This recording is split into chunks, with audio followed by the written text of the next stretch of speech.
निर्माण श्रमिक होता है। निर्माण श्रमिक कौन होते हैं? जो दुकानों में काम करते हैं, बिल्डिंग बनाने में काम करते हैं। बिल्डिंग बनाने में सबसे पहला मजदूर कौन होता है? सबसे पहले दिहाड़ी मजदूर आता है, जो खुदाई करता है, आपको याद होगा।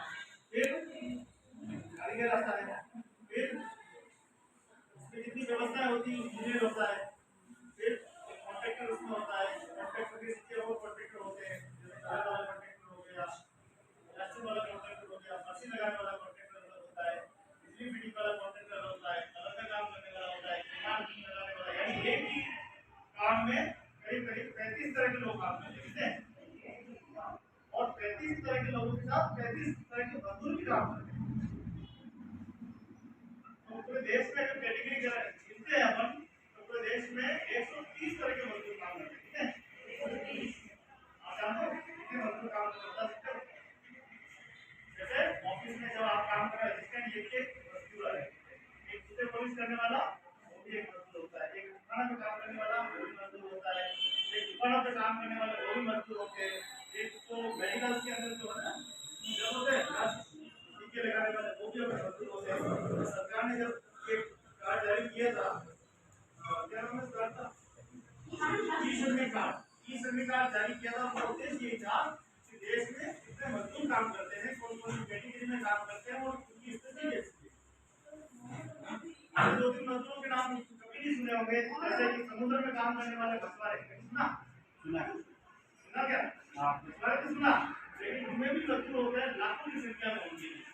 नाव में बैठ के जाते हैं और नाव में मछली पकड़ने जाते हैं, और नाव से आए तो आए, नहीं आए तो उनका कंपनी बीमा भी नहीं करती है, कंपनी मना कर देती है। कोई भी LIC हो, चाहे कोई टाटा कंपनी, कोई भी इसमें हेल्थ इंश्योरेंस भी नहीं होता।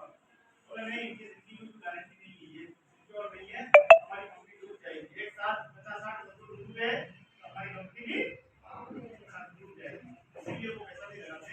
इसीलिए भारत सरकार ने कहा, सोचा कि क्यों ना ऐसा काम लिया जाए जिसमें सारे मजदूर आ जाए। तो ई श्रमिक कार्ड है। ई श्रमिक कार्ड से लोगों को बेनिफिट भी होगा, इससे सरकार के पास सीधा पैसा चला जाएगा। कहने के बाद इसमें कितने मजदूर है और किस तरह के होते हैं। आप लोगों की जो भूमिका है वो एक, जो आप नौकरी करें कहीं पे भी लगे तो अपना ई श्रमिक पंजीयन करें और जो काम करें वो उसकी करते ताकि आपको आने वाले समय में जो सरकार के जो बेनिफिट्स है वो आपको भी मिलेंगे और आने वाली जो पीढ़ी है, जो सरकार है उनको भी वो पॉलिसी वगैरह मिलेगी। ना हम जिन मजदूरों के साथ काम करते हैं उन मजदूरों की स्थिति की शायद आप वैसे भी हम मैं थोड़ा करा देता हूँ। हमारे जो निर्माण श्रमिक मजदूर होते हैं वो सारे के सारे रहते हैं, कहाँ रहते हैं? गाँव में। न तो सुबह का सूरज देखते हैं और न शाम का उजाला देखते हैं, वो रात में निकलते हैं और रात में निकलते हैं। बात 2010 में स्टार्ट हुई थी कि इन निर्माण श्रमिकों के लिए कुछ किया जाए। जब मजदूर का घर से काम करने निकलता था तो उसके साथ कितनी घटनाएं होती थी, चाहे मजदूर महिला हो चाहे मजदूर पुरुष। एक तो उसके साथ ट्रैफिक की घटनाएं अक्सर होती थी और दूसरी महिलाओं के साथ शोषण की घटनाएं अक्सर होती थी। तो बेचारा ने उन्होंने बहुत ही संघर्ष किया। संघर्ष के बाद यूनियन और ट्रेड यूनियन और राजस्थान के लोगों ने आवाज उठाई कि इन मजदूरों के लिए कल्याण मंडल की स्थापना, एक बोर्ड बने मजदूरों के लिए अलग बोर्ड। तो महिला की जब मंत्री थे राजस्थान के नेतृत्व में कल्याण मंडल में बोर्ड का गठन होता है। अब बोर्ड का गठन तो हो गया, लेकिन मजदूरों को पैसा कैसे मिलेगा, मजदूरों का पैसा आएगा कहाँ से, ये सबसे बड़ी बात है। तो सरकार ने इस पे मकान जितने बनते हैं ना उस पर 2% टैक्स लगता है। सपोज तो किसी का 20 लाख का मकान है तो उसको 2% के साथ 40,000 रुपए गवर्नमेंट में जमा करना होगा, वो पैसा मजदूर को मिलेगा। इस पॉलिसी लाई गई। पॉलिसी लाने के बाद मजदूरों को छात्रवृत्ति योजना, उनके डिलीवरी जो लड़कियों को होती है तो डिलीवरी पर वस्तु की सहायता की योजना, बेटियों के विवाह के लिए विवाह की योजना, उनके बच्चों को कौशल विकास और उनके बच्चे पढ़ना चाहे तो उनके लिए योजना लाई गई। स्कूल की योजना, बहुत सारी योजनाएं लाई गई। लेकिन वो जैसे योजनाएं धरातल पर उतरी और अपात्र लोगों ने अपने आवेदन कर दिए, जो मजदूर है ही ना, लिखवा के लिया किसी से भी भाई बंधु से लिखवा के लिया है और सारी सारी योजनाएं मुसीबत में आ गई। आज आज सिर्फ लड़कियों को पैसा देना है, लीगल मजदूर की बेटियां थी उसके लिए सर्वे हुई, हमने आवेदन तो कर दिए, फिर एक सर्वे हुई कि भाई किन लड़कियों को पैसा देना उसकी सर्वे किए जाए। जैसे एजेंसी को दिया गया, उन्होंने अपनी रिपोर्ट बिल्कुल फर्जी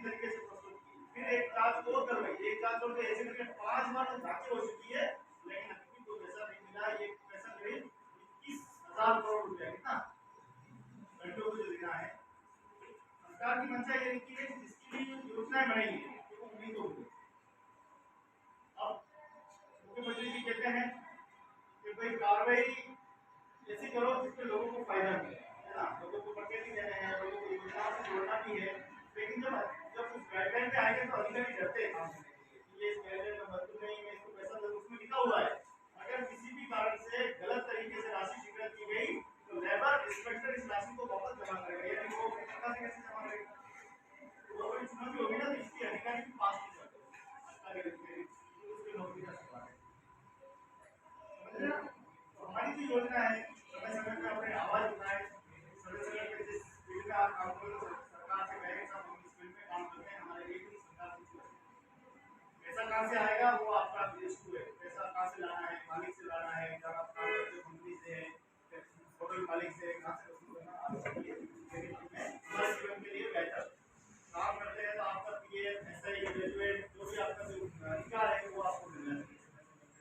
बचत योजना होना चाहिए, बचत नीति होना चाहिए। अगर पूना में आप जाएंगे ना, पूना में एक तरह की व्यवस्था है, हमारी पंचायत हम पहली बार बनी, उसका पूरा डेमो राजस्थान सरकार को भी दिया, दिल्ली सरकार को भी दिया है। कोई भी मजदूर वहां से रिटायर होता है तो रिटायर होने पे वो मजदूर कौन सा है, जो हमारे जो बोरी उठाता है, रिटायर होने पे उसको 35 लाख रुपए मिलते हैं। ये किस हो सकता है? अमेरिका इस सिस्टम को समझना पड़ेगा। आप भी जाते हैं तो सीखने के लिए गए थे, वहाँ मजदूर क्या करता है कि जितनी जिनकी कमाई है जितनी उसकी कमाई होती है, जैसे समझ लो वो 700 रुपये 800 रुपये कमाता है तो 300 रुपये बोर्ड में जमा करता है। बाकी जो स्टेट सरकार की बोर्ड बना हुआ है 300 रुपये वो जमा करता है, 300 रुपये बाकी गवर्नमेंट जमा करती है, तो 300 रुपये केंद्र सरकार करके कितना पैसा हो गया एक दिन में, यानी उसकी बचत कितनी होगी, एक दिन की उसकी बचत होगी। इसीलिए उसको इतना मोटा जो है पैसा मिलता है। उसी पैसे से उन्होंने अपना संगठन बनाया। संगठन बनाने के बाद आज हमारे पंचायत की उनकी खुद की स्कूल, उनके खुद के भवन, उनके खुद की भोजनशालाएं, उनके खुद के बैंक, और उस बैंक में 1-2 करोड़ रुपया नहीं है, उनके बैंक में आज तक में 1,000 करोड़ रुपया मिलता है, दूसरों को नहीं मिलता है। वो हमारे पंचायत के सदस्यों को मिलता है, दूसरों उसमें भागीदारी बनती है।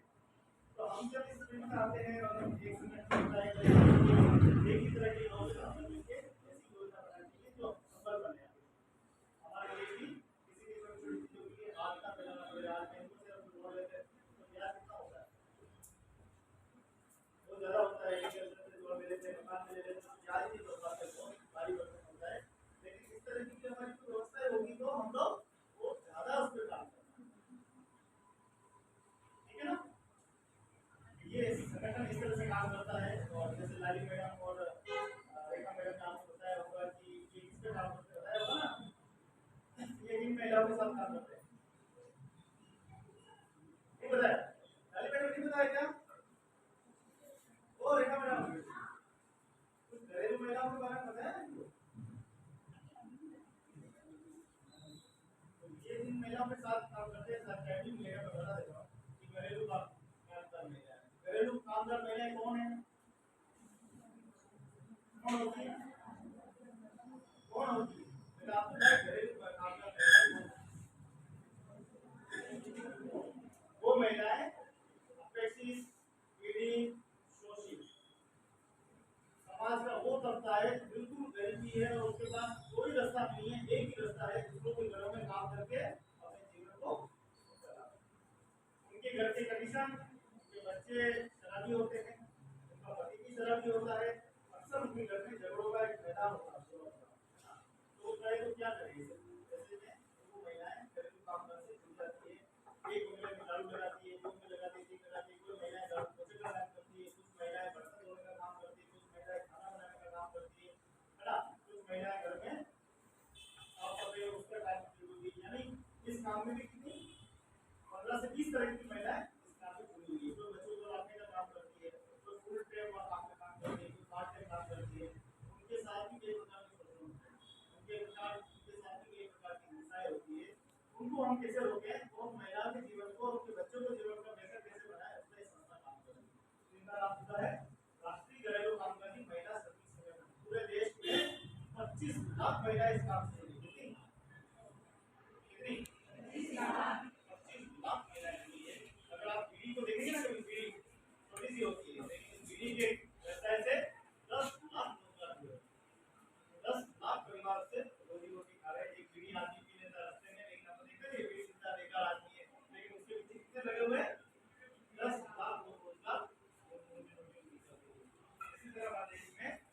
काम में महिलाएं भी काम करती है, वो अपने घर को भी संभालती है और दूसरों के घर को भी संभालती है। जैसी महिला के लिए काम करें तो उनको कैसे उनकी बोर्ड की स्थापना हो। अभी सरकार ने ये कह दिया कि उनको श्रमिक मान लिया, ठीक है ना, मान लिया ये महिला श्रमिक है, लेकिन श्रमिक ही माना है ना, बोतल तो दे दी, लेकिन बोतल में कुछ तो भरो, मीठा पानी खारा पानी कुछ तो भरो, खाली बोतल देने की बोतल तो है, दूध डाले भाई इसको छात्रवृत्ति मिलेगी, इसके बच्चों को जो है अच्छी एजुकेशन होगी, इसके बच्चों के लिए आरक्षित सीटें रखी गई है, वो कुछ बात की गई है, सिर्फ श्रमिक का दर्जा दे दी गई है, ताकि हमारा संगठन लगातार अधिकारों के लिए लड़ाई कर रहा है। तो इस जैसे उन महिलाओं को हम एक जैसे निर्माण श्रमिकों की ये योजना बनी, उनके लिए भी ऐसी ऐसी योजना है। अब सरकार के पास ये जरूरत होगी, सब पैसा कहाँ से लाए, वही बात वही आ जाती है कि कोई भी योजना रहेगी तो उसके लिए पैसा, तो इन्होंने महिलाओं ने ये सुझाव दिया, साहब हम जिसके घर काम करते हैं उसका नाम लाके तो देना आपको, फलाने रतन सिंह के काम करती हूँ, राम सिंह के यहाँ काम करती हूँ, लाके दे दिया आपको, उसका नाम लाके दे दिया, उसका मोबाइल नंबर लाके दे, आपसे पता चला उनका प्रमाण कितना बड़ा है, कितने जगह काम कर रहा है, कितना टैक्स वगैरह आप देख लीजिए। लेकिन हमको थोड़ा सा ये हर श्रमिकों की थोड़ी देखनी पड़ेगी, है ना, समस्याओं को देखना पड़ेगा। हो सकता है कि हमारे घर पे भी कोई काम करता हो या आपके आसपास कोई बहन काम करती हो, तो उसके परिवार के लिए हमें भी मेहनत करनी पड़ेगी कि वो कैसे अपने जीवन को बेहतर बनाए, ये हमारा काम है ना। हम कसम लेते हैं ना, हम भारत के नागरिक है, हम एक दूसरे की समझ करेंगे, एक दूसरे का सहयोग करेंगे, एक दूसरे का विश्वास रखेंगे, ये सारी बातें हमें सीखनी भी पड़ेगी और हम लोगों को फायदा करेंगे, ठीक है ना। अभी आपका 3 महीने कोर्स था, साथ में रहना आप, ठीक है, 30 दिन का था, 3 महीने का, 3 महीने सारा कोई खाना रखना, बताना, जानकारी देना, सारी चीज सीखो ना, अनुभव बड़ी चीज होती है ना, अनुभव आपने प्राप्त किया है तो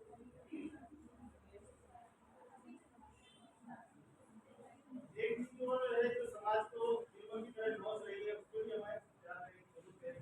सेमिनार, इस तरह के ट्रेनिंग प्रोग्राम जो होते हैं कानून की तरफ से, आज जो लोगों का ट्रेनिंग की जो कार्यक्रम हो रहा है, आपको पता है चतुर्दशी बोर्ड के साथ बताइए, आपको ये कैसे क्रांतिकारी व्यक्ति थे, उन्होंने पूरा जीवन समाज के लिए बताया। ऐसे समाज के साथ जीवन समर्पण करने वाले व्यक्ति ने भारत सरकार ने तय किया कि अच्छे व्यक्तियों को प्राथमिकता देंगे, अच्छे व्यक्तियों को सम्मान देंगे, सम्मान स्वरूप उनकी एक मंत्रालय का गठन होगा, और मंत्रालय का गठन करने के बाद इन्हीं के नाम से एक योजना बनती है, और योजना में सिर्फ एक ही चीज है, जागरूकता। जागरूकता इसमें विभिन्न अधिकारी देखे होंगे ना, आप अधिकारी आए होंगे, सारे आए होंगे, आपको जानकारी देते, आपको पैसा नहीं लिया जाता, उल्टा आपको पैसा दिया जाता है इसमें। और इसमें क्योंकि दिया इसलिए जाता है कि बोर्ड ये जब बोर्ड में प्रस्ताव गया था तो सब फ्री में कोई नहीं आता है, उनकी तैयारी करी जाती है, मतलब सुनते नहीं है, गाँव की महिलाएं सुनती नहीं है, उनको कुछ मिलेगा प्रोत्साहन तो बैठेगी, और इस बात को ध्यान रखना, इसलिए इसमें प्रोत्साहन स्वरूप उनको मानदेय के रूप में कुछ राशि दी जाती है, जिससे वो बैठे और इस चीज को समझे। तो इसमें सारी चीजें आपको संदेह होगी कि किस तरह से हमारे देश को धीमे धीमे से हो रहा है, हमारे लोगों के साथ हमारे लोगों की बेटी है, उसको भी हमें सुधार करना पड़ेगा। तो बहुत सारे कानून बने हुए हैं, कानून सबसे पहले कानून होता है हमारे कानून होता है, जैसे नशा निषेध, नशे के प्रति बहुत सारा अभियान चल रहा है, और नशे के कारण ही घर में 90% क्राइम होते हैं। जितनी भी घर में हिंसाएं होती है, हत्या होती है, झगड़े होते हैं, उसका एक ही जिम्मेदार है नशा। और ऐसी बात नहीं है, किताबों में ये भी कहा गया है, और जो महान पूर्वज उन्होंने ये भी कहा है कि अगर किसी घर में नारी के अंदर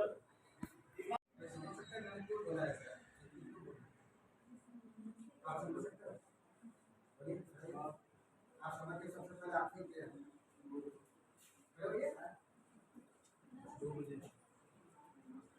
मैं बोला नहीं, आगे बोलते नमस्ते,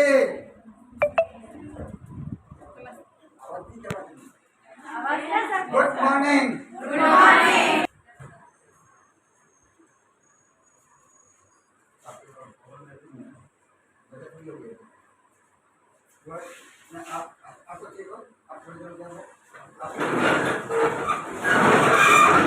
हाँ कहीं भी मीटिंग में मैं तो क्या कर रहा था, क्या बोला, जाऊंगा लेकिन लड़की वाले ने ये कंडीशन रखी कि जो दूसरा आदमी सब तो मान गए, मैं ही नहीं माना। तो आप जैसे कुछ सज्जन व्यक्ति ने बोला कि ये भाषा नहीं मान रहे हैं, तो इनको जो सामान है ना गाड़ियों के अंदर, इसका कहीं हुआ तो क्या करना चाहिए? क्या हुआ कि चुपचाप और वहाँ शराब के वहाँ गाँव के वहाँ गए। मैडम सर का थैंक यू।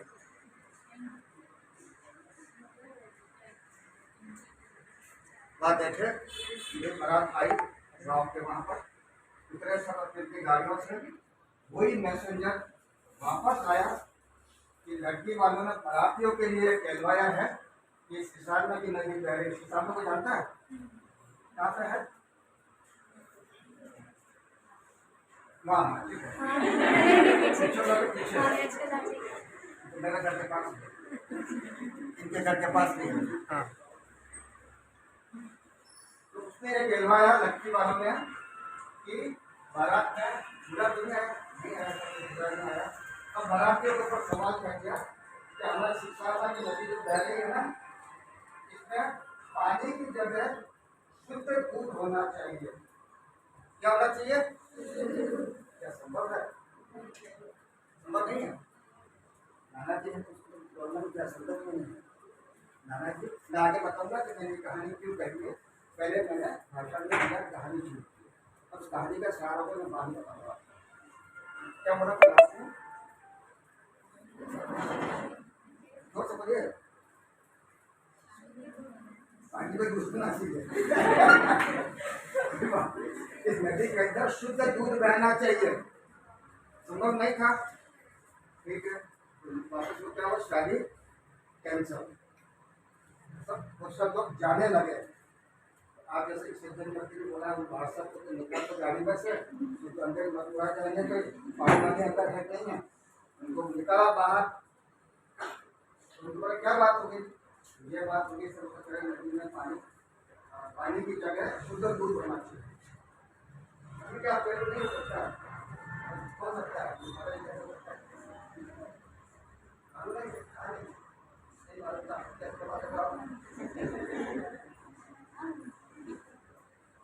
फिर नाना को बाहर निकाला, पर चलना तो है गया, कैंसर तो हो गया। तो मैं क्या बात हुई कि तो लड़की वालों ने ये कहलवाया है, ठीक है, ये तो काम ऐसा काम करते आए उनके सीनियर सिटीजन है। और आप यंगस्टर की सोच में सीनियर सिटीजन सोच में थोड़ा फर्क होता है, क्योंकि मुझे है कि हम जैसे लोगों को अनुभव का लाभ है। हमें शक्ति नहीं है, शक्ति आप लोगों में है, नॉलेज आप लोगों में है, आप पढ़ाई कर रहे हो जाएगा, कोई बात नहीं। जो ये कहने आया है उसी मैसेंजर को ये आप बोल दो कि ये सब हो जाएगा। जाएगा हाथ का मतलब कैसे होगा? नहीं पता नहीं तो फिर आप सब लोग हो जाएगा। जो मैसेंजर गया है अभी, जो मैसेंजर गया उसी के साथ कहलवा दो कि ये हो जाएगा। एक काम लड़की वाले को मेरी भी शर्त माननी पड़ेगी। आपकी सब शर्त मान रहे हैं, लड़की वाले को मेरी भी एक शर्त माननी पड़ेगी। जो नदी बह रही है इसमें से पानी का घट निकलवा दो। दूध की व्यवस्था हम कर देंगे, इतने दूध कर देंगे कि आपकी नदी से भी ज्यादा बाहर हो जाएगा। समझ नहीं आया? नहीं आया? क्या समझ आया आपको? से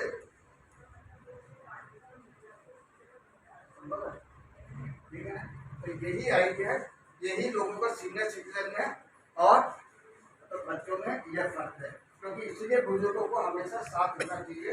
घर में भी अपने जो बड़े हैं, चाहे दादा हो, नाना हो, पिताजी हो, चाचा हो, चाची हो, उनका पूरा सम्मान करें और उनको समय समय पर जब भी आप प्रॉब्लम में आए तो उनको जरूर अपनी आप संतों को इतना कम मत समझो। संतों को इतना नहीं मान सकते हुए आपसे ज़्यादा समझते हैं।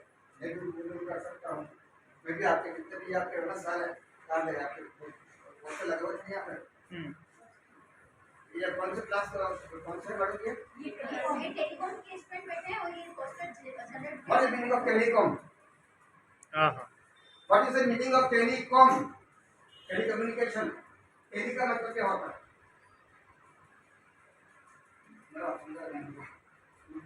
कोई बात नहीं। आप कभी भी लड़कों को या सीधे सीधे कम मत समझो। एक ट्रेन में एक बुजुर्ग आदमी जा रहा था, एक ट्रेन में एक बन जा रहा था, लड़कों को कुछ ट्रेन खाने का तो अपने घर बोले ना मोबाइल पे जाएगा। तो आप जैसे भाई लड़के आए, सुना है? लड़के नहीं आए, लड़के आए, हो सकता है लड़के आए हो इसलिए अपना ऊपर के अंदर और बोला आपको भोला मजा कर रहा है, मजा करते हैं। तो घर तो है नहीं ट्रेन के अंदर, अपना 8-10 लोग के मजा करते हैं। अब एक का बोला ही बन जाता है कि आप एक काम करो, आप इसको ट्रेन के अंदर ट्रेन को क्या बोलते हैं इसको, हाँ ट्रेन ये आगे इसकी ट्रेन क्या ट्रेन में बोला फिर उन भाई साहब ने बोला आपका नाम क्या है? दक्षिण दक्षराज सिंह दक्षिण दक्षिण। उन्होंने बोला देखो यहाँ लिखा हुआ है ये कि यहाँ भी आप यहाँ पे ट्रेन खींचोगे तो 500 रुपया जुर्माना लगेगा। कितना? और 6 साल की क्या हो सकती है? जेल भी हो सकती है, जेल भी हो सकती है। तो तहसील को भेंट में लड़कों से आप इतना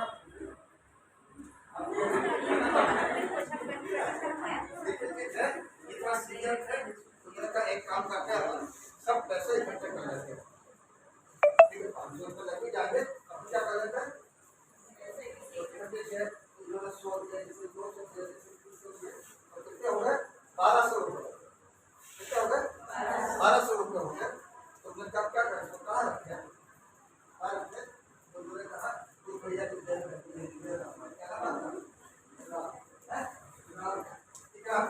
इकरार को बोला जेल में रख दो।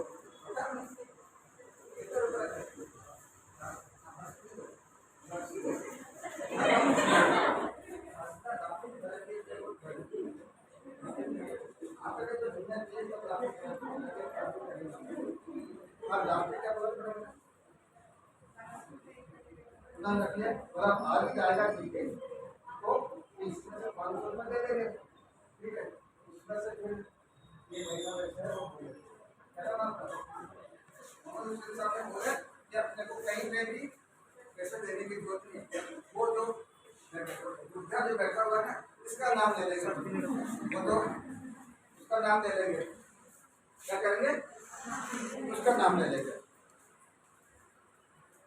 मैं अकेला क्या करूँगा, सब एक से हो गए। लास्ट में क्या करना, लास्ट में क्या की थी एक गाड़ी क्या हुई चैन सीधे बड़ी उठ जाती है, ये जब ये चैन है तो कितनी गाड़ी उठ जाएगी रेस की चैन है ना, ये चैन पर कितना किसी का मैं क्या बोला गाड़ी रुक गई। तो वही लड़के पुलिस वालों को इनको बुला के गया तो बोला इस बुढ़े का नाम लेंगे, क्या करेंगे इस बुढ़े का नाम ले लेंगे। ये हुआ पुलिस वाले क्या है ऐसा देखिए हमने तो नहीं किए ये बुढ़े ने किए तो समझ गया आपको बड़े लड़के हो गए बुजुर्ग आदमी हो गए ऐसी हरकत करते शर्म नहीं आती आपको।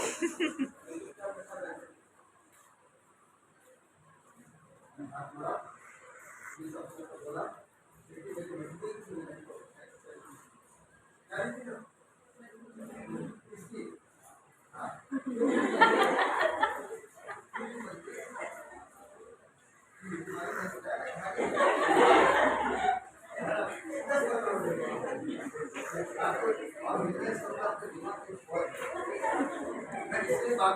मैंने क्या बोला ताकि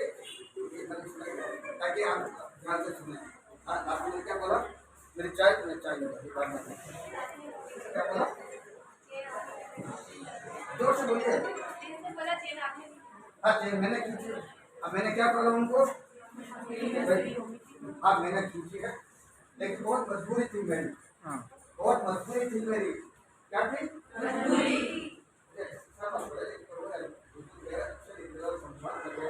ऐसी क्या मजबूरी थी आप देखिए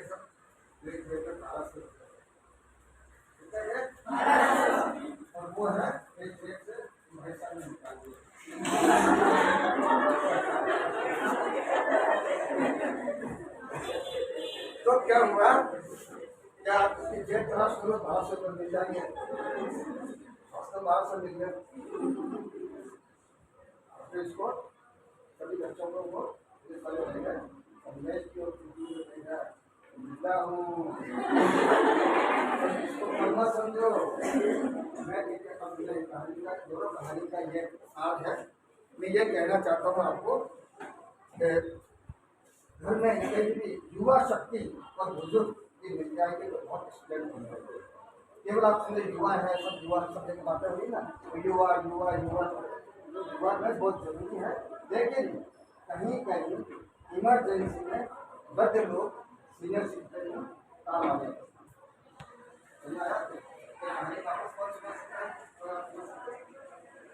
नहीं है, बल्कि 14 बड़ी सब 14 डिस्ट्रिक्ट के हेड है आप, और आपके बड़ा सौभाग्य के इतने बड़े ऑफिसर आपके सामने यहाँ आए, ये बहुत ही खुशी की बात है आपके लिए।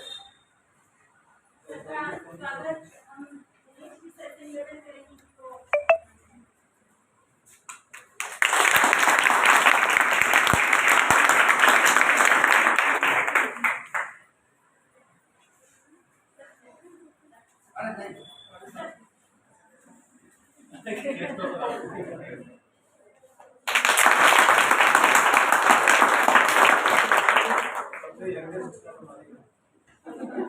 $75 years।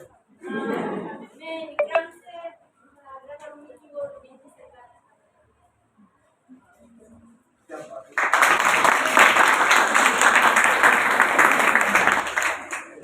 बच्चा हंस भी जाता है।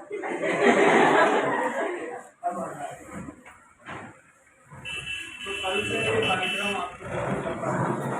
मुझे पता है कि सर की क्लास चल रही थी, उनसे डिस्कस कर दिया, फिर चलेगी अभी आगे, इसलिए आपको और मजा आने वाला है, क्योंकि बहुत ही विशाल रूप से रखा है आपको और अलग अलग फील्ड में, और आज भी तरह तरह की समाज सेवा से सब जुड़े हुए हैं।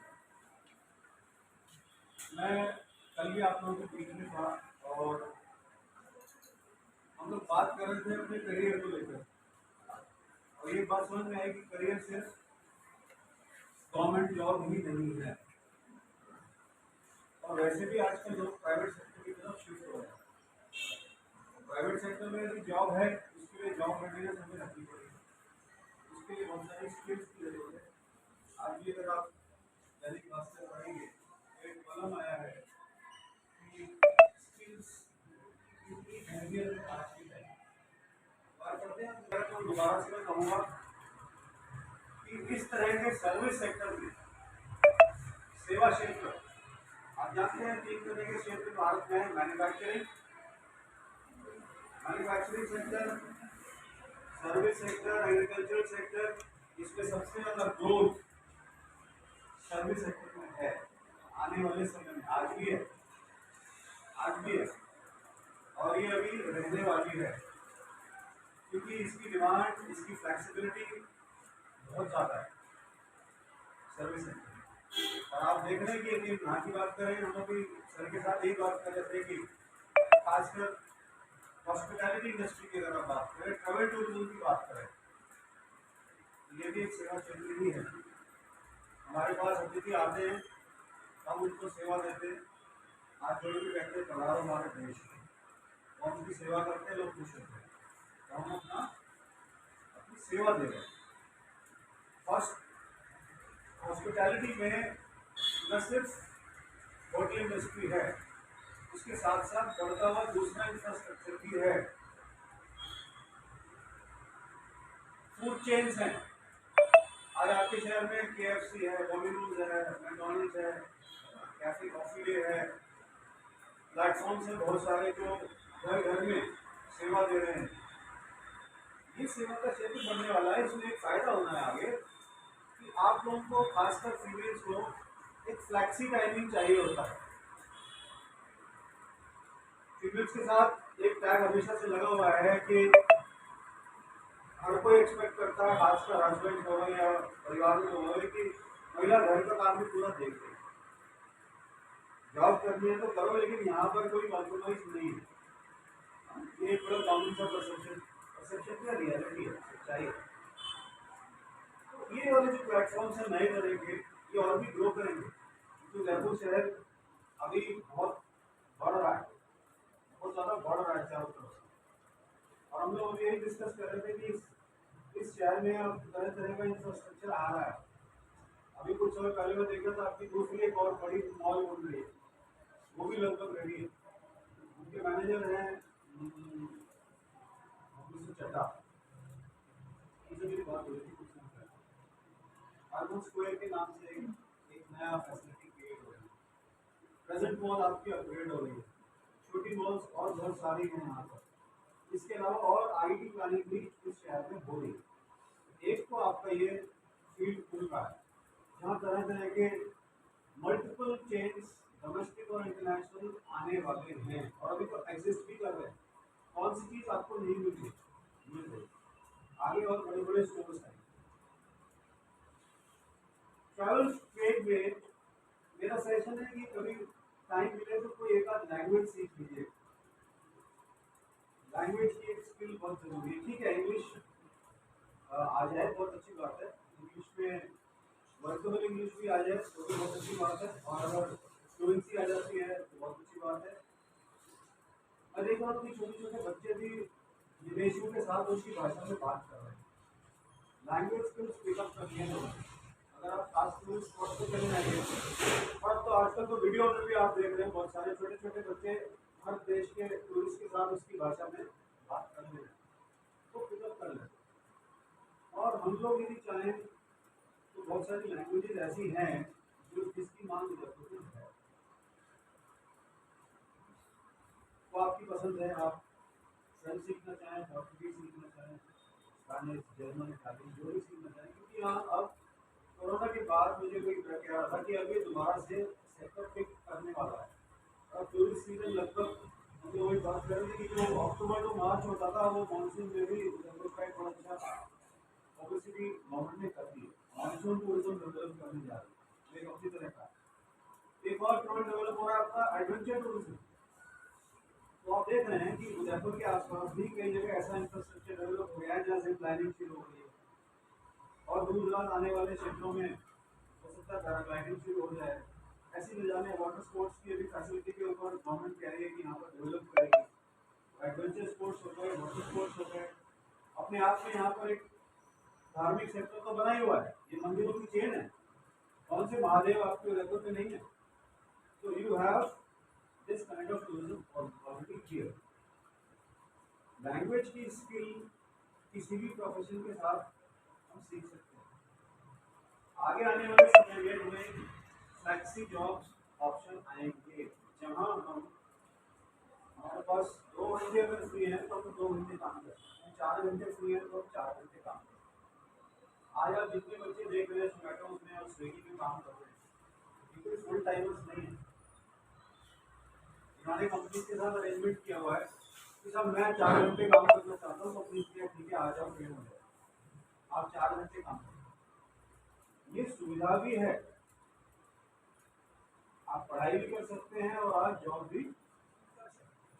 और ये ब्यूटी है, अगर आप ड्राइविंग सीख लेते हैं, जिसकी मांग अभी उदयपुर में है, फीमेल ड्राइवर्स मांगते हैं लोग खासकर, क्योंकि कई टूरिस्ट जो फीमेल बैचेज आ रहे हैं जिनको घूमने के लिए, वो चाह रहे हैं कि उन्हें कोई महिला घुमा दे, वो ज़्यादा कंफर्टेबल महसूस करें।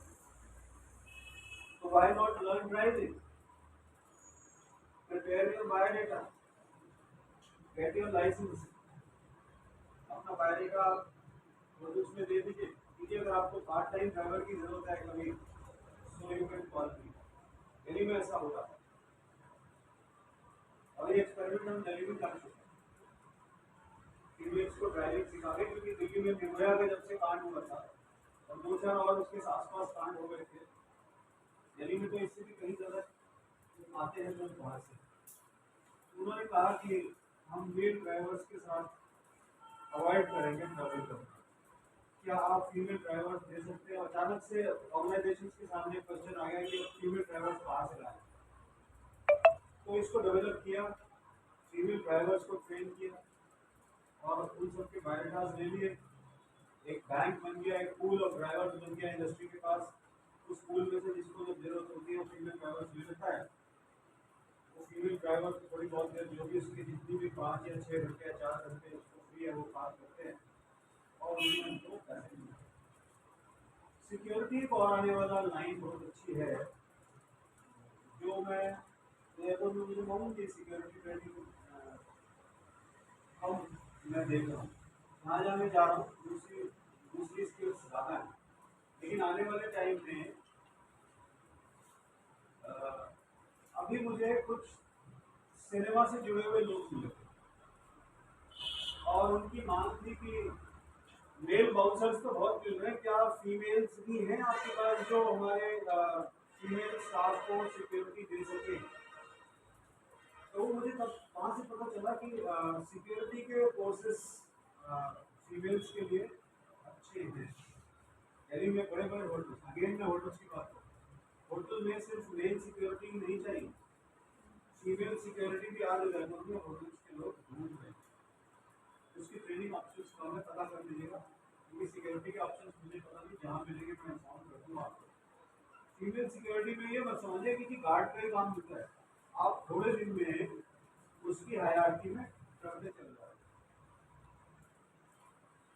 वो इंडोर भी हो सकती है और हो सकता है कि कोई फिल्म यूनिट आया तो आपको हायर कर लेंगे, फिल्म यूनिट के साथ आपको फीमेल सिक्योरिटी में आना। ये हिंदुस्तान का कानून है, महिला को कोई दोष नहीं कर सकता है। तो महिला को बचाने के लिए वो महिला साथ में मांग है। कई कई गार्ड्स कई कई बाउंसर्स हायर कर रहे हैं लेकिन मेल बाउंसर्स बहुत सारे फीमेल्स को पसंद नहीं है कि मेल बाउंसर जो है बॉडी गार्ड करें आप, बाउंसर को क्या करें, बाउंसर्स का रेस्ट पार्ट मिल जाते हैं। इस तरह के नए स्किल्स के साथ साथ चलना भी बहुत आवश्यक है और नए प्लेटफॉर्म्स हमें ऑप्शन देने वाले हैं। और फिर मैं रिपीट करूंगा 2029 तक इस तरह की जॉब्स का प्रेडिक्शन जो आया है बिहार में वो बहुत अच्छा है, तो ये अच्छा है हमारे लिए। दूसरा, गवर्नमेंट की जितनी स्कीम्स है उनके साथ जोड़ने का प्रयास कीजिए। सबने बताया भी होगा, गोविंद जी ने बताया होगा, तमाम लोग सब लोग जानते हैं कि ई श्रम कार्ड हम लोग बनवाने हैं, उसको बनवाने में कोई बताई नहीं है, आप लोग भी बना सकते हैं। कल एक मैडम आए थे, उन्होंने प्रधानमंत्री श्रम योगी मानधन योजना के बारे में बताया। अभी जब हम फ्लेक्सी आवर्स में काम करेंगे आगे तो हम परमानेंट एम्प्लॉइज तो होंगे नहीं, या होंगे नहीं होंगे, तो हमें परमानेंट एम्प्लॉय जब आप नहीं होंगे तो हमें जो परमानेंट एम्प्लॉइज को फायदे मिलते हैं वो तो मिलेंगे नहीं। लेकिन आज गवर्नमेंट ने उन्हीं चीज़ों को हमारे लिए दूसरे तरीके से अनऑर्गेनाइज सेक्टर के रूप से हमारे लाकर दे दिए कि अगर हम आज चाहें तो हम अपने लिए भी आज पेंशन की व्यवस्था कर सकते हैं। इसके लिए गवर्नमेंट ने बहुत अच्छी स्कीम लाई जिसके बारे में मैडम ने भी आपको ब्रीफ किया होगा। ये स्कीम क्या है, कौन कौन लोग आ सकते हैं, इसके फायदे क्या हैं, इसका मैकेनिज्म क्या है, किस एज ग्रुप में एक टेबल बनेगी उसके फैक्टर के हिसाब से कंट्रीब्यूशन जाएंगे आएंगे और एक सिलसिला चलता रहेगा। तो फिर क्या करके ये काम करें। दूसरी एक और चीज़ बताऊँगा, मल्टी स्किलिंग की बात हो रही है आज, मल्टी स्किलिंग घर में भी देखते हैं कि एक महिला जितना अच्छा मल्टी स्किलिंग कर लेती है उतना पुरुष नहीं कर पाता। एक महिला एक तरफ सब्जी काट रही होगी, इधर गैस पे कुछ खाना भी बन रहा होगा, उधर जो है बच्चे का होमवर्क भी करा रही होगी, इधर कोई तीसरा काम भी कर रही होगी, उधर कोई चौथा काम वॉशिंग मशीन भी लगा रखी होगी, है ना। ये सारा एक साथ मैनेज करना, ये मल्टी स्किलिंग। मेरे जैसे आदमी से नहीं, आपकी एक काम के अलावा दूसरा को तो एक हो जाता है, नहीं कर सकता आदमी, पुरुष नहीं कर सकता। इतना महिला मल्टी स्किलिंग है। मल्टी स्किलिंग का मतलब ये है कि न सिर्फ आपकी एग्जिस्टिंग स्किल में आप अपग्रेड हो बल्कि नई स्किल भी सीखें। आज जैसे आपने एक स्किल का कोर्स कर लिया, गवर्नमेंट के लिए आपको थोड़ा गैप देना पड़ेगा, उसके बाद आप चाहें तो कुछ गैप देना पड़ेगा दूसरी स्किल को। सर एक्चुअली इसमें प्रॉब्लम है, जैसे आपका कोर्स आपने कर लिया है, आपने सही ट्रेन नहीं किया है तो उसमें एजुकेशन आप दे सकते हो, अदरवाइज गवर्नमेंट इसके बाद जानकारी नहीं। न्यू स्किल, आज एक चीज सीख लो, ये ऑप्शन एग्जिस्ट करते हैं, दूसरा कुछ कर सकते हैं, दूसरी स्कीम में दूसरे स्कीम, आप दूसरी स्कीम में, क्योंकि एक ही नहीं है, गवर्नमेंट ने बहुत तरह के चला रहे हैं, आप किसी और ऑर्गेनाइजेशन में एक और स्किल कर लीजिए, कोई बुराई है, फ्री कोर्सेज मिल रहे हैं, कोई खर्चा है नहीं, कई जगह वजीफा भी मिल रहा है। और उदयपुर में यदि बात करें तो स्किल्स के ऑप्शंस की भरमार है, आप जितनी मर्जी स्किल सीखें, कई स्किल्स के दौर से तो मैं भी गुजर रहा हूँ, अलग अलग जगह अलग अलग प्रकार के स्किल इंफ्रास्ट्रक्चर को हम लोग बराबर देख रहे हैं, और आने वाला भविष्य स्किल का ही है।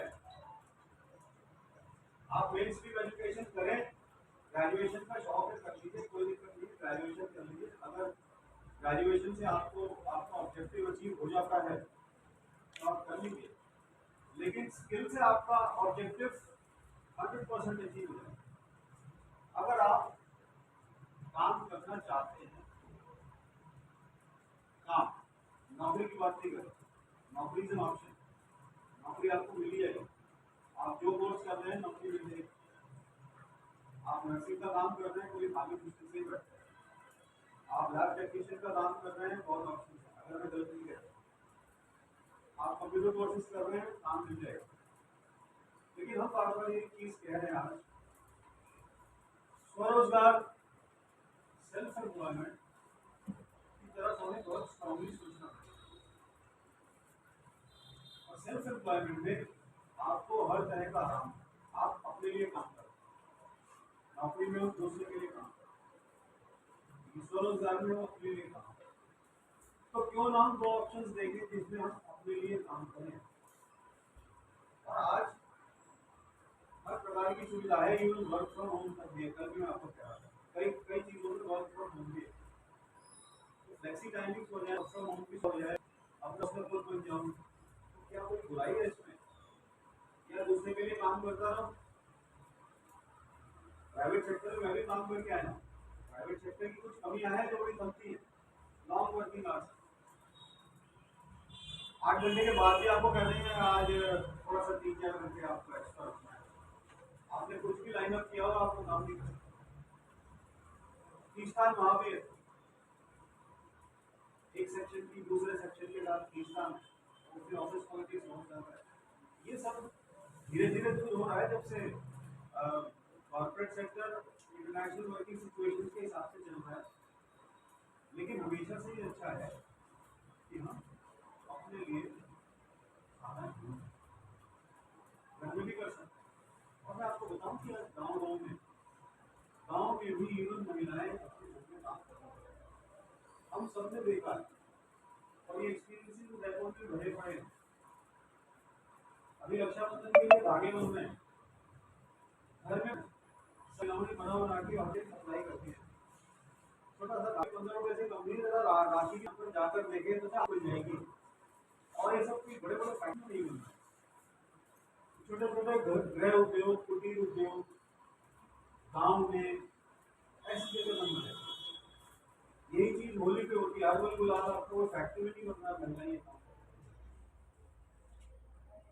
दिवाली के दिए डिजाइन करने का काम घरों में है, सप्लाई हो जा रहा है मार्केट में, सीजनल एम्प्लॉयमेंट मिल रहा है। उसके अलावा पूरे साल कुछ ना कुछ मसाले का काम हो गया, पैकिंग हो गया, पेंट का काम हो गया, होम बेस्ड वर्क मिल जाता है। और बड़े बड़े एम्प्लॉयर्स भी आज चाहते हैं किसी को एम्प्लॉयमेंट देकर हम cost to the company outsourcing कर रहे हैं, सुना है ना ये शब्द आउटसोर्सिंग। मैं क्यों एक फैक्ट्री लगाऊं जब मैं अपना काम जो है घर पे लेकर करवा सकता हूँ। लॉजिक है नहीं है? लॉजिक है। आउटसोर्सिंग भी बढ़ रही है, आउटसोर्सिंग की वजह से कंपनी को जो फायदे हो रहे हैं तो हो रहे हैं, लेकिन मुझे घर में बैठ के काम करने की सुविधा मिल जाती है। तो इस तरह से भी अपनी रिसर्च और अपना होमवर्क करके देखिए कि कौन सी स्किल मुझे बहुत फायदा दे रही है, क्या मैं एक और प्रिपेयर भी कर लूँ, एक और स्किल के लिए भी अपने आप को प्रिपेयर कर लूँ, क्या मैं कैरियर एक्सेल कर लूँ, कोई बुराई नहीं, कोई बुराई नहीं। गवर्नमेंट ने पहले क्या रखा था कि आप एक टाइम पे एक ही डिग्री कर सकते हैं, हमने क्या एक से ज़्यादा भी कर सकते हैं। गवर्नमेंट को पता है कि मल्टी स्किल का जमाना है, एक आदमी एक सब्जेक्ट पढ़ रहा है, मैं उसको बांध नहीं सकता, दूसरा सब्जेक्ट ऊपर। तो ये चीज़ें चेंज हो रही है। मेरा कोई बहुत ज़्यादा उद्देश्य ये नहीं है कि आपको बहुत सारी बातें को, सिर्फ लिमिटेड बात। और दूसरा, क्योंकि आप काम कर रहे हैं, कस्टमर सेंट्रिक काम आप कर रहे हैं, so how to please the customer and get your work done. एक बेसिक मंत्र यही है, customer is the boss, customer को आज किंग कहा जाता है, customer is the king, not the seller. बाजार बदल चुका है। एक टाइम पे आप तो शायद जानते भी नहीं, सिर्फ एक बजाज स्कूटर आया करता था एक टाइम, और उसकी बुकिंग हुआ करती थी, और वो कहते थे कि अगर किसी को जल्दी खरीदना है तो अमेरिकन डॉलर ले आओ, जो डॉलर लाएगा फॉरेन एक्सचेंज में मैं उसको थोड़ा प्रायोरिटाइज कर दूंगा, सोचता हूँ कि मैं उसको 4 महीने में भी डिलीवरी दे दूँ, नहीं तो एक 1.5 साल की 2 साल की बुकिंग चल चुकी है। नंबर में आ गया था उस समय टेलीफोन की बुकिंग हुआ करती थी। कल मोहल्ले में शायद किसी एक के यहाँ मिला, आज आप सबके पास एक से ज़्यादा मोबाइल। आज जो हम भी कहते थे कि लाइन पे आना, बुकिंग कराना, 1.5 साल में सोचेंगे, नंबर दे देंगे, आएगा तो बताएंगे, आज वो कंपनियाँ चलेगी। आज उन कंपनियों का नामो निशान नहीं है। आज तो कहते हैं कि आप 1 रुपया टोकन मनी ले जाओ, प्लीज ये स्टूडेंट ले जाओ, बाकी बाद में देते रहना, आसान किस्त में। See how the market has changed. Buyer driven से सेलर ड्रिवन से बायर ड्रिवन हो गया, ऑप्शनल भी हो गया, उल्टा हो गया, पिरामिड अपसाइड डाउन ऐसा हो गया। तो ये कस्टमर रिलेशंस मैनेजमेंट की जो बात हो रही है, तो ये सारी बातों में हमें ध्यान रखना है कि हमें हमारा फोकस कहाँ है। We don't work for ourselves इस पर्टिकुलर क्षेत्र में, we are working for the ultimate customer. तो आई होप ये कुछ बुक्स भी हैं आपको दी जाएंगी, और मेरी बेस्ट विषय है आपके साथ। बहुत सारे subjects main stream course curriculum के अलावा भी आपके साथ डिस्कस किए, वुमेन्स हेल्थ है, वुमेन्स सेफ्टी है, डोमेस्टिक वायलेंस हो गया, चाइल्ड लेबर, ये सारे इश्यूज हैं। क्योंकि हम वैक्यूम में काम नहीं करते, ये सारे इश्यूज हमारे चारों तरफ कभी रहते हैं और हम 2-4 होते रहते हैं। हमारी एक सामाजिक जिम्मेदारी भी बनती है, ये पार्ट ऑफ सोशल रिस्पॉन्सिबिलिटी। तो जितने सोशल इश्यूज हैं इसमें भी हम थोड़ा बहुत टाइम अपना वॉलंटियर कहीं ना कहीं जहाँ भी किसी सामाजिक कार्य में हो, हम अपना योगदान दें, चाहे वो पेड़ पौधे लगाना हो, चाहे झील की सफाई हो, चाहे और कितने बच्चों को पढ़ाना है, ट्यूशन फ्री ट्यूशन देने हैं, यूनिवर्सिटियों में काम करना है, थोड़ा सा टाइम। क्योंकि आप लोग ये समझ लें कि हम बहुत प्रिविलेज हो गए, क्योंकि बहुत सारे ऐसे लोग हैं जो अंडर प्रिविलेज हैं। अगर हम उनके लिए कोई भी काम कर सकें तो उससे बहुत बड़ी ब्लेसिंग होगी, और ये सोशल कॉज के लिए जरूर काम। बहुत बहुत धन्यवाद।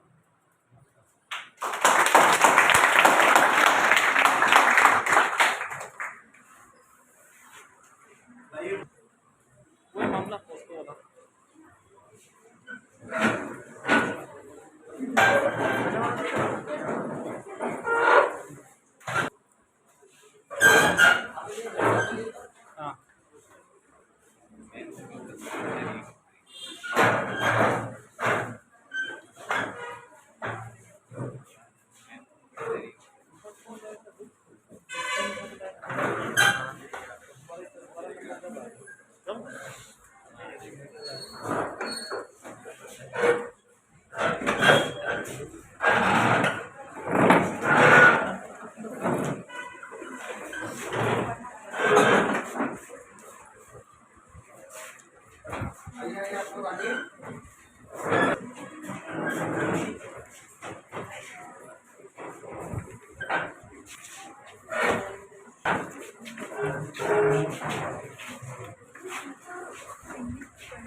आज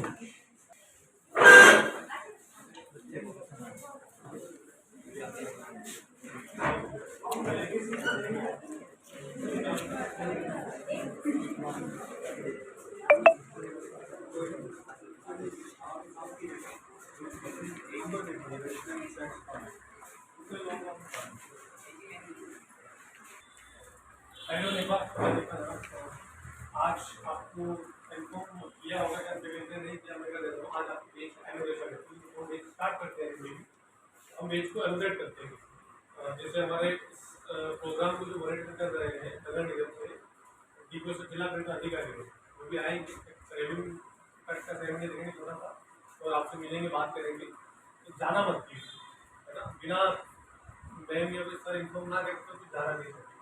2 बजे से पहले इसको फिनिश करें। आप ये भेज पाओगे वापस? भेज दोगे? बहुत मुश्किल है मेरे को करना।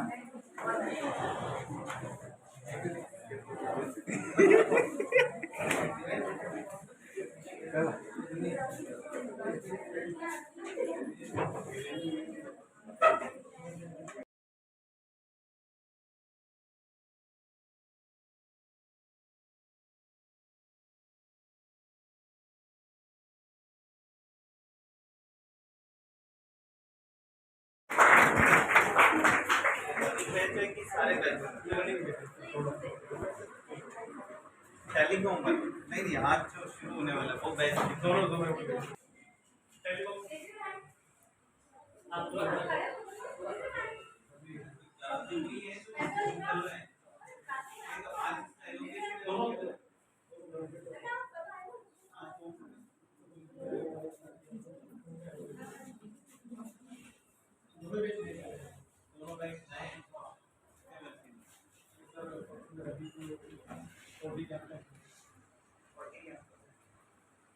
मिला के बहुत बड़ा होगा। सोशल की किताबों में पढ़ा ना, गरीबी उन्मूलन। तो वो गरीबी उन्मूलन के लिए गवर्नमेंट ने स्कीम पूरे ऑल ओवर इंडिया में लागू की थी। उसका नाम रखा था गवर्नमेंट ने दीनदयाल अंत्योदय राष्ट्रीय शहरी आजीविका मिशन। उसमें बहुत सारे अलग अलग तरह के सेक्टर्स हैं। उसमें से एक सेक्टर में आपकी ट्रेनिंग का पार्ट है कि जितने भी अर्बन जो युवा हैं, जो या तो ड्रॉप आउट है या जो कुछ काम नहीं कर रहे हैं या कुछ करना चाहते हैं, ऐसे बच्चों को ट्रेनिंग देकर किसी न किसी तरह की स्किल ट्रेनिंग देकर उनको रोजगार से जोड़ने का मकसद है इस ट्रेनिंग का। इसलिए आपकी ये ट्रेनिंग करवाई जा रही है। तो नेशनल लेवल से इस पर मॉनिटरिंग चलती है। आपका जो एक्रेडिटेशन होता है, सेंटर का एक्रेडिटेशन होता है, आपका सर्टिफिकेशन होता है, ये सारी चीज़ें इस कंपोनेंट के पार्ट है। पहले आपको ट्रेनिंग देंगे, ये हमारे ट्रेनिंग पार्टनर मतलब गवर्नमेंट के कोर्स करवा नहीं सकती क्योंकि गवर्नमेंट के पास इतना इंफ्रास्ट्रक्चर नहीं है। तो गवर्नमेंट ट्रेनिंग पार्टनर्स हायर करती है कि हमारी तरफ से आप इन लोगों को ट्रेनिंग दें, उसका खर्चा गवर्नमेंट उठाएगी। तो ट्रेनिंग पार्टनर्स हायर करती है, फिर ट्रेनिंग पार्टनर्स उनका ट्रेनिंग करवाते हैं, फिर उनका सर्टिफिकेशन करवाते हैं और फिर उनको एम्प्लॉयमेंट से जोड़ने तक का काम जो है वो ट्रेनिंग पार्टनर्स का है।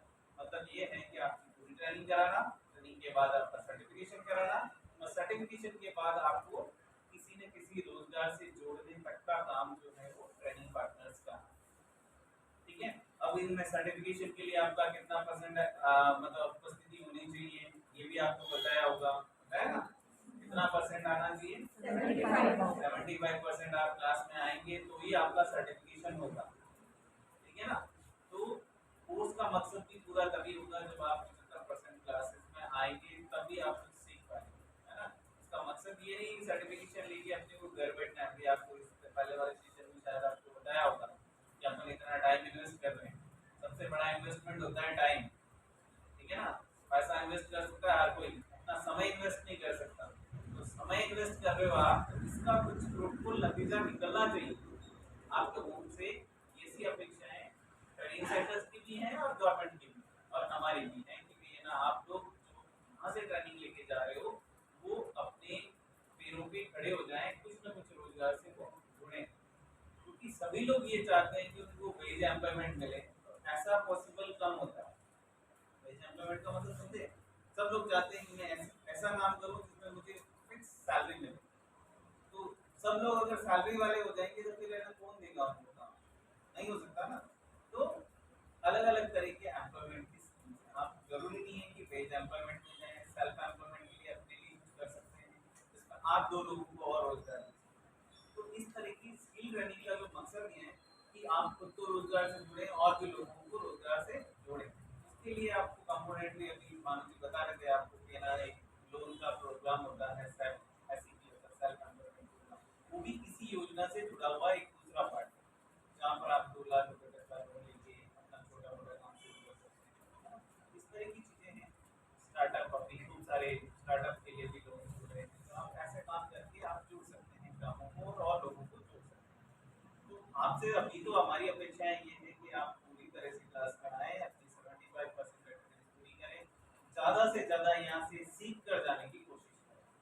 ठीक है, इस चीज़ में अगर आपको कहीं कोई तकलीफ है तो आप हमें बता सकते हैं, मेरा नंबर है यहाँ पे, अगर नहीं है तो मैं और भी बता दूंगा। वैसे बीच बीच में हम रेगुलर विजिट करते हैं, तो आप चाहें तो हमें बता सकते हैं कि हमें क्या समझ नहीं आ रहा है, आपको जो आपको ट्रेनिंग दे रहा है वो समझ नहीं आ रहा है, या आपको ट्रेनिंग का एनवायरनमेंट समझ नहीं आ रहा है, तो कुछ तकलीफ है उसके लिए हम लोग आपके साथ हैं।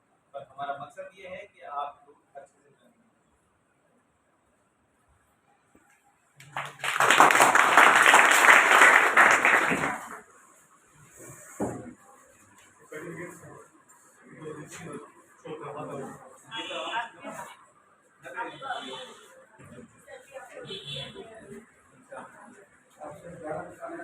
हाँ, मैं तुम्हारा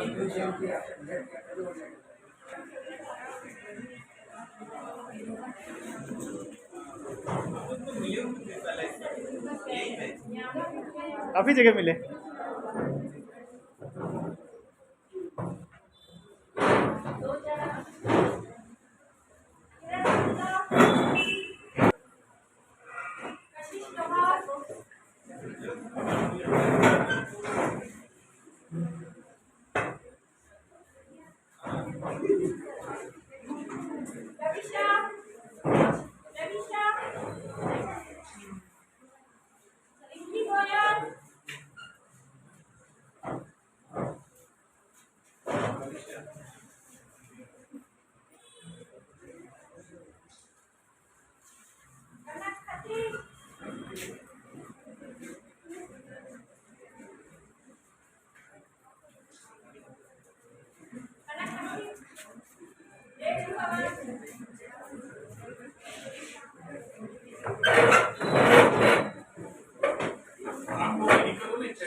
जिसका भी नाम ले फटाफट उठ के जाएं।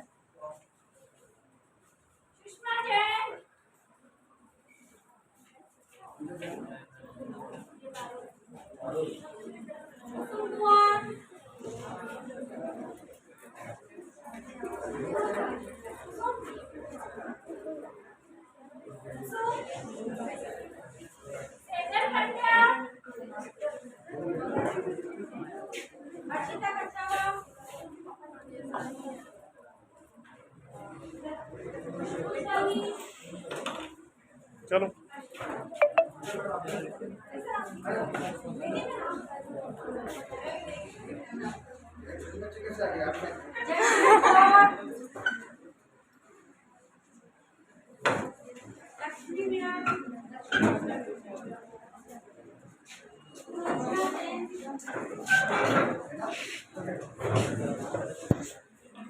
चलिए।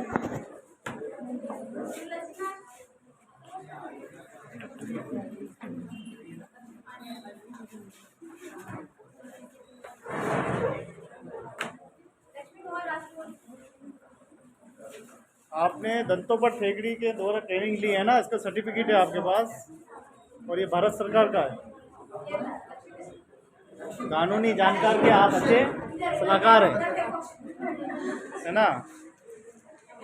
ये सर्टिफिकेट आपको समाज सेवा के लिए दिए गए हैं ताकि आप भी अपने क्षेत्र में जो सर बता रहे थे ना, हाँ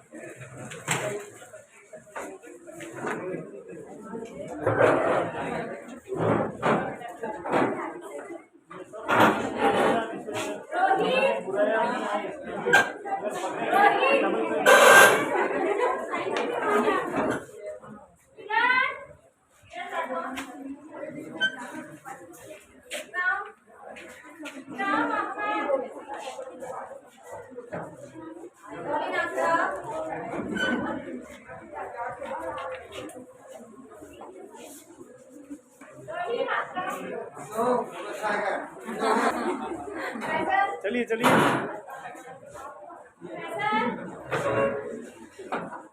बहुत हंसी ज्यादा है।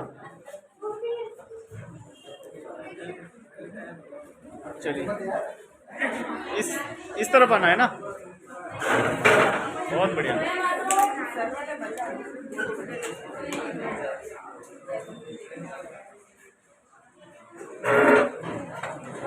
चलिए चलिए।